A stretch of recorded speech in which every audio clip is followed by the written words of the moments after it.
The colony dome of New Terra hummed with its usual afternoon activity as Harry wandered through the marketplace, his worn spacecraft model clutched in his small hands.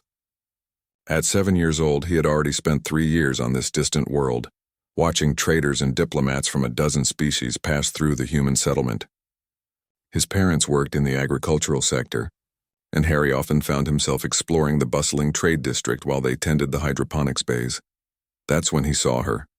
The alien child sat alone near the fountain plaza, her crystalline skin refracting the artificial sunlight into tiny rainbows. She was small, probably close to Harry's age by human standards, though with the Zarthian species it was hard to tell. Her 4 eyes glistened with moisture, and her shoulders, all 3 of them, shook with what Harry recognized as crying, even across species. Around her, various alien adults hurried past, deliberately avoiding eye contact. Harry had learned enough about galactic politics to know that the Zarthians were feared. Their empire was vast, their warriors legendary, their tempers shorter than a supernova's lifespan. Nobody wanted trouble with a Zarthian, even a small one. But Harry saw something else. He saw a kid sitting alone crying. He approached slowly, his sneakers squeaking on the polished floor. The alien child looked up, her 4 eyes widening in surprise. Harry held out his toy spacecraft, the one his father had built for him back on Earth. It was his favorite possession. "Hi," Harry said simply. "I'm Harry, you look sad. Do you want to play?" The alien child stared at the toy, then at Harry's face.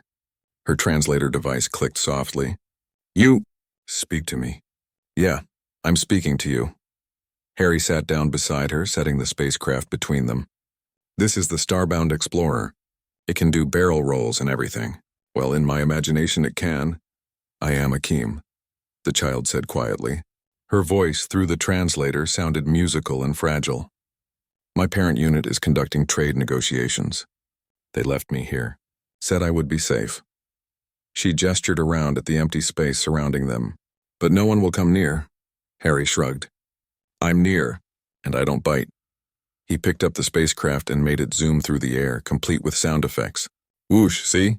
Your turn." Hesitantly, Akeem reached out with her primary manipulator and took the toy. Her crystalline fingers handled it carefully as if it might break. Then slowly she smiled, a gesture that involved her facial plates shifting in a way that showed rainbow colors. For the next hour, they played. Harry showed Akeem how to make the spacecraft do loops, and Akeem taught Harry a Zarthian counting game using her fingers.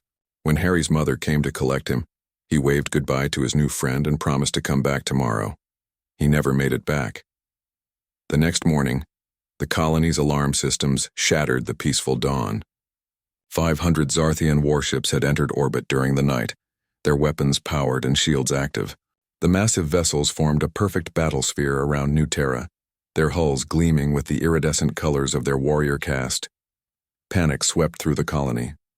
Emergency broadcasts ordered everyone to shelter in place. Human defense forces, pitifully small compared to the armada above, scrambled to their posts. Diplomatic channels erupted with frantic messages. Harry's parents held him tight in their apartment, listening to the news feeds with growing horror. The Zarthian fleet was demanding immediate contact with the colony's leadership. War seemed inevitable. Then a single Zarthian dropship descended to the plaza fountain. From it emerged not soldiers, but a single Zarthian adult, flanked by an honor guard. Akeem walked beside the adult, holding the toy spacecraft carefully. The colony's governor, a sweating man named Chen, met them with his entire security detail. "I am war leader Ketharim," the Zarthian announced. Her voice amplified across the plaza. "Parent unit of Akeem, daughter of the Crystal Depths." Governor Chen swallowed hard. "How can we help you, war leader?" Ketharim's facial plates shifted in what Harry would later learn was deep emotion. "Yesterday, my daughter was left alone in your marketplace during negotiations. She was afraid. She was sad. Your species has reputation as weak, as soft as unworthy of warrior respect." The governor paled. "But one of your younglings did something no other species has done in the 7 systems we have visited." Ketharim placed a massive hand on Akeem's shoulder. He saw a child in distress and he offered kindness. He gave his treasured possession for her comfort. He asked nothing in return. Akeem held up the spacecraft and her voice carried through the speakers. "He was my friend." Ketharim raised her arms and the entire honor guard saluted. The Zarthian Empire values strength above all. But we have forgotten that the greatest strength is compassion toward the helpless. Your child reminded us of this ancient truth. The war leader turned to face the gathered crowd, and Harry, peeking from behind his mother's legs, saw her looking directly at him. We came with 500 warships not for conquest but for ceremony. We declare the human colony of New Terra under the protection of the Zarthian Empire. Any who threaten this world threaten us. This is our debt of honor to the child Harry, who showed kindness when others showed only fear. Harry stepped forward, his mother's hand tight on his shoulder. Can I have my toy back? The entire plaza fell silent.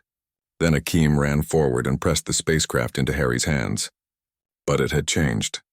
The simple plastic model now gleamed with Zarthian crystal weaving, transformed into something magnificent while retaining its original shape. A gift worthy of a warrior friend, Akeem said, smiling her rainbow smile. Ketharim knelt before Harry, bringing her imposing form down to his eye level.